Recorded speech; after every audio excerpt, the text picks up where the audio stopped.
Certes, l'idée n'est pas nouvelle, mais c'est une première au pays des écrins. Pouvoir accéder aux coulisses des métiers et des institutions qui font vivre le territoire, c'est toujours enrichissant.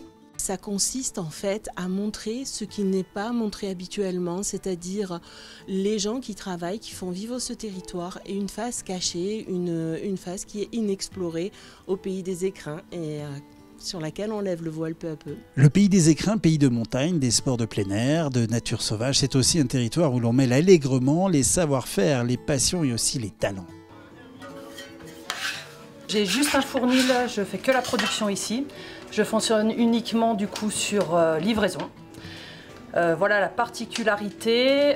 Donc je fais le marché de l'Argentière et puis je livre les Biocop de Briançon. Moi je fais du pain au levain uniquement, au pur levain. Et c'est vrai qu'en étant consommatrice de pain, j'ai imaginé de créer un fournil de ce type-là. Depuis combien de temps je fais de la poterie? Cette année ça va faire 30 ans. Je suis arrivé à Val-Louise en décembre 87. C'est l'expérience, la pratique qui fait que ça semble simple. Pas le temps qu'on met à faire un pot, c'est-à-dire qu'ils s'imaginent qu'on va faire une poterie par exemple en 48 heures.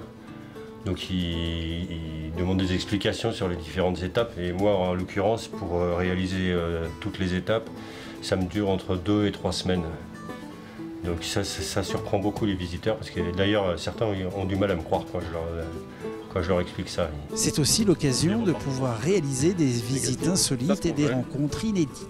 Les sociopros qui font les visites sont très contents et sont quelquefois étonnés de l'engouement que ces visites suscitent, alors qu'au début ils ne savaient pas à quoi s'attendre. Allez, juste t'asseoir. C'est le moment de faire la photo. On a surtout des retours positifs de la part des sociopros et on a aussi énormément de retours positifs de la part des visiteurs qui ont visité par exemple les remontées mécaniques à Pelvoux, qui ont visité les remontées mécaniques à Puy-Saint-Vincent et qui nous disent « Ah mais c'est étonnant, hein, on voit pas les choses de la même manière, mais il y a les deux qui sont intéressants et on s'est régalé à chaque fois et nous ça nous rend heureux ». Cette première édition, les coulisses des écrins, a été couronnée de succès. 5000 flyers ont été distribués, 66 visites effectuées, regroupant au total 514 visiteurs. Une réussite. À bientôt pour de prochaines découvertes qui font vivre notre territoire.